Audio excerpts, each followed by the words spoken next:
মোহাম্মদ বাজার ব্লকের গনপুরে 500 আসন বিশিষ্ট একটা ইন্টিগ্রেটেড ইংলিশ মিডিয়াম স্কুল তৈরি হচ্ছে। গনপুর আমি জানি, গনপুর আমার নিজস্ব পরিচিত জায়গা।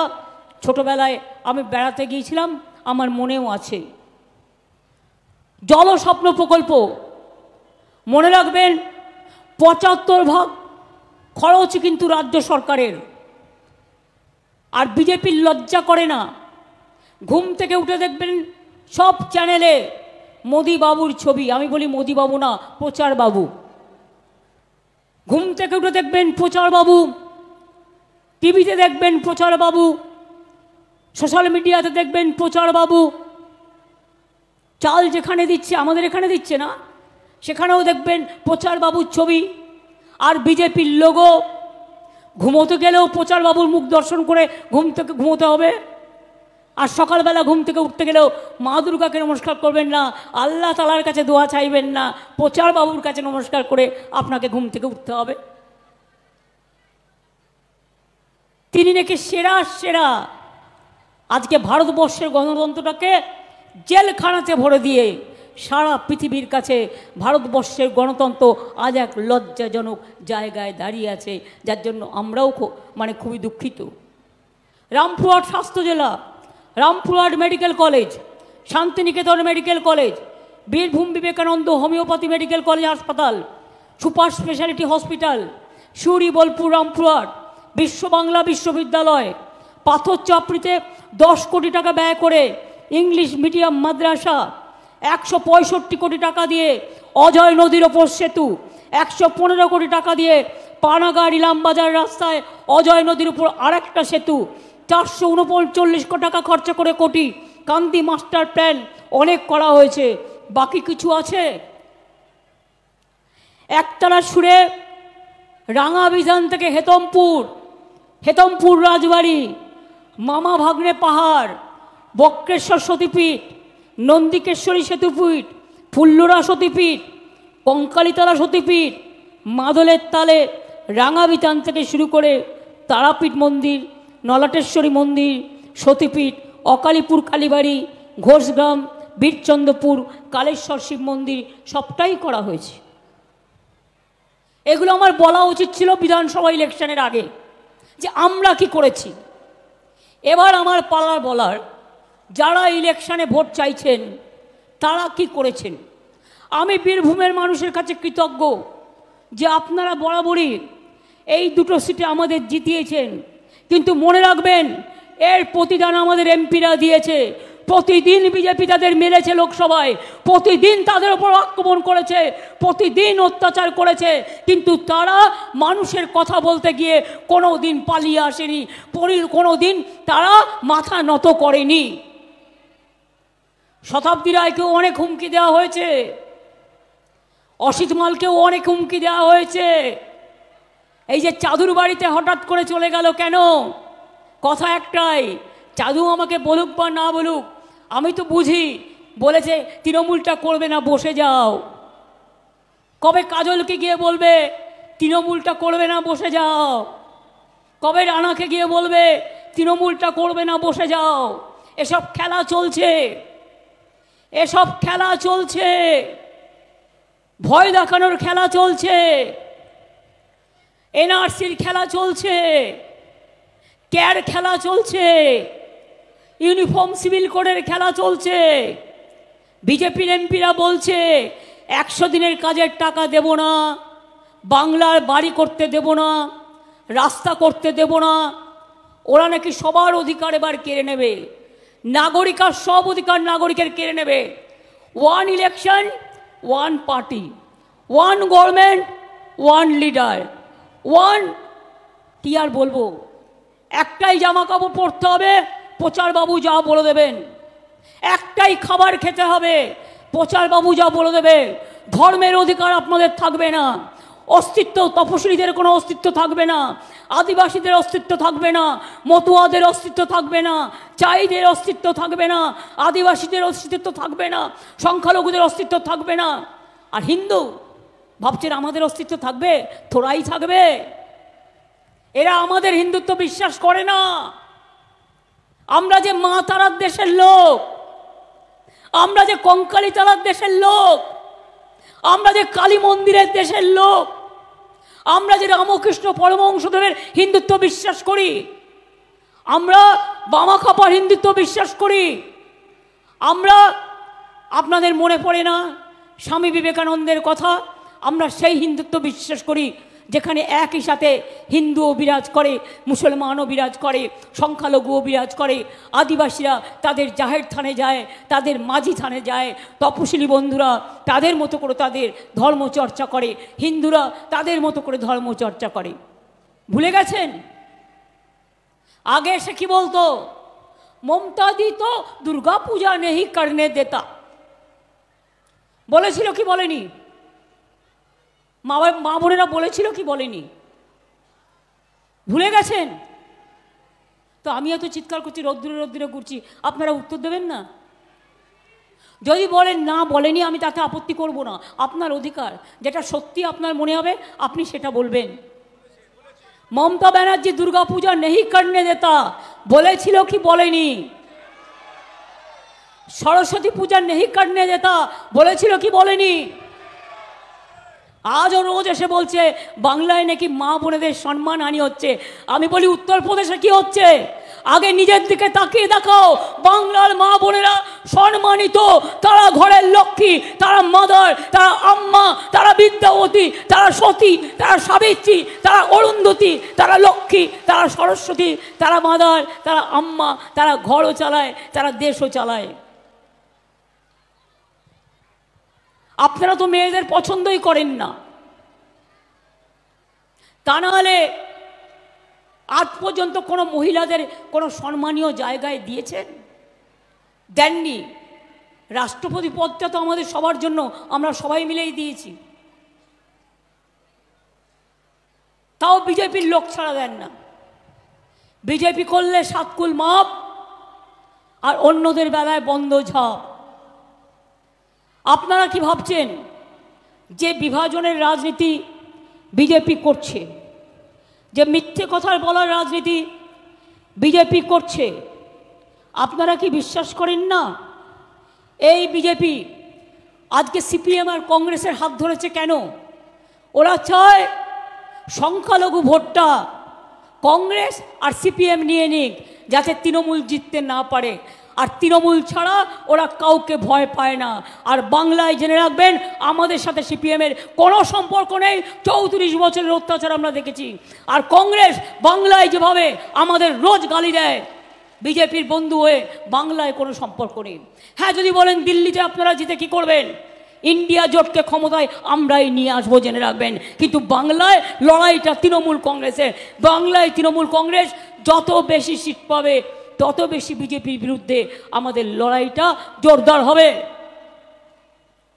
এই যে বলছে না ইসবার 400 পার, মনে আছে 2021-এ কি বলেছিল এখানে? ইসবার 200 পার, 100ই পার হতে পারেনি, 80 পার হতে পারেনি। আর প্রথম পেজে যে 107টা নির্বাচন হয়ে গেছে, বুক ধরফর করতে করতে শুরু করেছে। লোকে অত বোকা নয়, শুধু প্রচার করে লোককে ধোকা দিলে হবে? 100 দিনের কাজের টাকা নেই, আর রোজ তোমার মুখ প্রচার করছো, তাতে মিথ্যে কথা বলছো, তাতে টাকা আছে। আমি দেখলাম মাঝে মাঝে, আমি সংবাদ দেখি না, মাঝে মাঝে সুযোগ পেলে আমি একটু জলসা জি টিভির দিকে তাকাই, যেগুলো হচ্ছে সিরিয়ালগুলো দেখায়। হঠাৎ দেখছি কালকে বলছে বিনা পয়সার রেশন নাকি ওরা দিচ্ছে। আমি আপনাদের কাছে চ্যালেঞ্জ জানিয়ে একটা হিসেব দিয়ে গেলাম।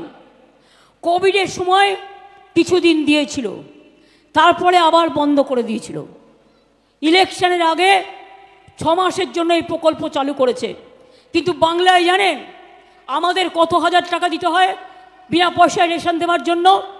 আমাদের শেয়ার ছিল 9,000 কোটি টাকা, আর ওদের ছিল 7,000 কোটি টাকা। তাহলে 9 আর 7 কত হলো? 16।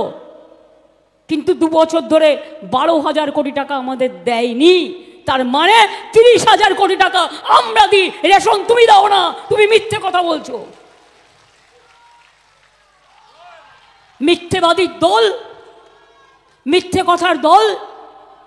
9 আর 7 16, 16 আর 12 কত হলো? 28,000 কোটি টাকা। এই টাকা তো আমরা দিয়েছি, তুমি 12,000 কোটি টাকা দাওনি। তুমি 100 দিনের কাজের 59 লক্ষ জব কার্ড হোল্ডারদের টাকা দাওনি 3 বছর। আমাদের এমপিরা গিয়ে ধর্ণা দিয়েছে, মার খেয়েছে, প্রতিবাদ করেছে। বড় মন্ত্রী ছেড়ে দিন, খুদে মন্ত্রীরও কত তেল, যে একবার তেল মাছ ভাজার জন্য 1 ফোঁটা তেলও দিল না, একবারও তাদের সাথে দেখা করলো না।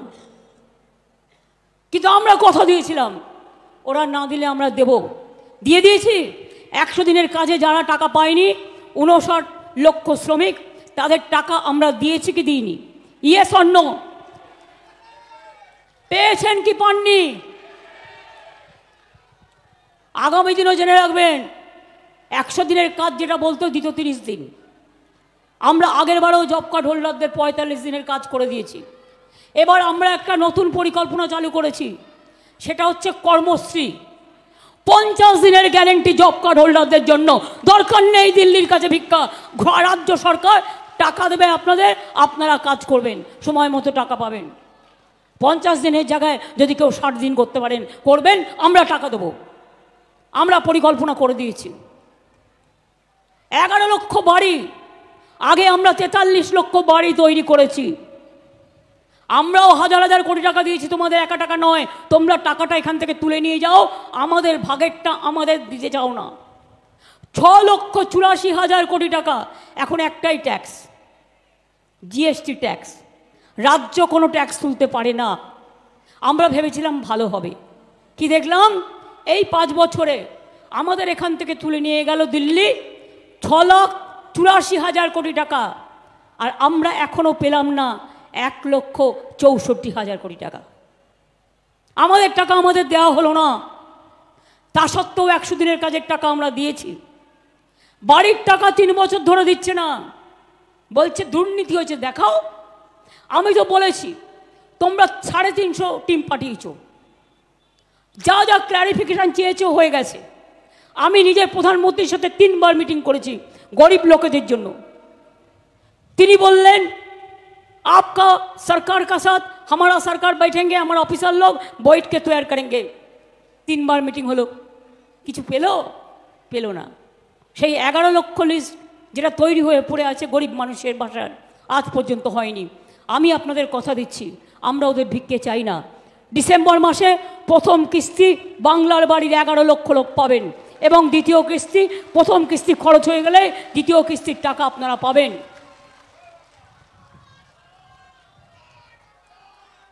রাস্তাঘাট, পথশ্রী প্রকল্প আমরা করছি না? করছি তো। এক দেউচা পাঁচমি হয়ে গেলেই বুঝবেন বীরভূমে কত লোক আসছে। এবং আর একটা ইন্ডাস্ট্রিয়াল, আমরা 6টা ইন্ডাস্ট্রিয়াল করিডোর করছি, তার মধ্যে আর একটা করা হয়েছে, সেটা হচ্ছে পানাগড় থেকে কুচবিহার, ওটাও কিন্তু বীরভূম হয়ে ঢুকবে। আমরা আর একটা বিকল্প রাস্তা করছি, যেটা হচ্ছে মেদিনীপুরের দাসপুর থেকে জয়রামবাটি কামারপুকুর হয়ে রামপুরহাটের মোরগ্রাম হয়ে একেবারে এটা চলে যাবে বর্ধমানের নতুন গ্রাম হয়ে, ওটা চলে যাবে নর্থ বেঙ্গলের। অর্থাৎ আর একটা বিকল্প রাস্তা আপনাদের জন্য করে দিচ্ছি। এছাড়াও আরও 2,500 কোটি টাকায় একটা প্রকল্প নেওয়া হয়েছে। বন্যা হলে জল জমে যায়, ছোট ছোট সেতুগুলো ভেঙে যায়, সেইগুলো তৈরি করলে আর কিছুদিন লাগবে, কাজ চলছে। হয়ে গেলে বীরভূম জেলা, মেদিনীপুর জেলা, বাঁকুড়া জেলা, সম্ভবত এই জেলাগুলো, হুগলি জেলা অনেক উপকৃত হবেন। এটা দামোদর অববাহিকা যে প্রোগ্রাম আছে, নিম্ন দামোদর অববাহিকা, সেটা হয়ে যাবে। সুতরাং আপনাদের এখানে বাইরে যাওয়ার প্রয়োজন নেই, চাকরির অসুবিধে নেই। কিন্তু বলুন তো মা ভাই বোনেরা আমার, বিজেপির একটা কথায় 26,000 শিক্ষক শিক্ষিকা কাজ করছে, তাদের বলছে কিনা 8 বছরের বেতন সহ 4 সপ্তাহের মধ্যে ফেরত দাও, সুদ সহ। পারে তারা দিতে? তাদের অপরাধ কি তারা জানলো না? 2016 চাকরি পেয়েছে। নির্বাচন চলাকালীন বিজেপির এক গদ্দার বললেন, বোমা ফাটাবো। আরে বোমা ফাটিয়ে মমতা ব্যানার্জির ওপর রাগ হয়তো মেরে দেয়। অভিষেককেও তো খুন করতে গেছিলি, ধরে ফেলেছিলাম আমরা। কিভাবে করেছিলি? তার বাড়ি পর্যন্ত রেকি করেছে, ফেস টাইমে ফোন করেছে, আপকা সাথ বাত করনে চাতি হু বলে সময় দিলেই গুলি করে দিয়ে পালিয়ে যেত। এরা চায় যারা ওদের বিরুদ্ধে কথা বলে তাদের মেরে দাও, তাদের জেলে ভরে দাও, তাদের পৃথিবী থেকে সরিয়ে দাও। বলুন তো, সত্যিই যদি তোমাদের মনে হতো যে তোমরা জিতবে মানুষের ভোটে, তাহলে এত ভয় দেখানোর কি দরকার ছিল? ভোটের দিন লক্ষ্য রাখবেন, প্রতিবার কেষ্টকে ঘরবন্দি করতো, তাতে ভোট আটকাতো, বীরভূমের মানুষ ভোট দিতেন। এবারে উদয়ন গুহকে বলেছিল অঞ্চলের বাইরে বেরোতে দেবো না, তাতেও দেখবেন কি হবে, ওই খুদে মন্ত্রী জিতবে। তো মানুষ অলরেডি তাদের রায় দিয়ে দিয়েছে। ইলেকশনের আগের দিন বিএসএফের লোকেরা যাচ্ছে বালুরঘাটে, আমি একটা চিঠি পেলাম এফআইআর এর কপি, बॉर्डर एरिया जाच्छे गিয়ে বলছে आप लोग सब बीजेपी को वोट दो। तो तारा बोले क्यों हम लोग बीजेपी के वोट देंगे, हम ठीक करेंगे किसको वोट देंगे। बोले देखेगा हमारा पावर देखाते গেছে গিয়ে গুলি চালিয়ে দিয়েছে। আর একজন হসপিটালে আমরা কেস করেছি, আমরা ছেড়ে কথা বলার লোক নই। শীতলকুচির ঘটনা মনে আছে? 4 জনকে গুলি করে মেরেছিল, 5 জনকে, 4 জন সংখ্যালঘু আর একজন রাজবংশী ভাই। আমি ছুটে গিয়েছিলাম, তিনি আজকে আপনাদের এখানে প্রার্থী হয়েছেন। কালকে আমি দেখলাম তিনি বলেছেন মুখ্যমন্ত্রী আমায় ফাঁসিয়েছেন। মুখ্যমন্ত্রীর কাউকে ফাঁসানোর ক্ষমতা নেই, আপনি নিজের জালে নিজে জড়িয়েছেন। আপনার বিরুদ্ধে তো ডিপি চলছে, আপনাকে তো স্টেট গভর্নমেন্ট ক্লিয়ারেন্স দেয়নি। আপনি বিজেপি করছেন, করুন, ভালো কথা, ভালো করে করুন, কিন্তু মনে রাখবেন যে কথাগুলো আপনি বলছেন, আমি আপনার বিরুদ্ধে কথা এখানে বলতাম না যদি কালকে আপনি এই বিবৃতিটা না দিতেন। আমি ফাঁসালে তো ভালো করে ফাঁসাতে পারতাম, কিন্তু আমি এসব করি না। তার কারণ আমি যেটা করি সেটা মানুষের কাজ করি।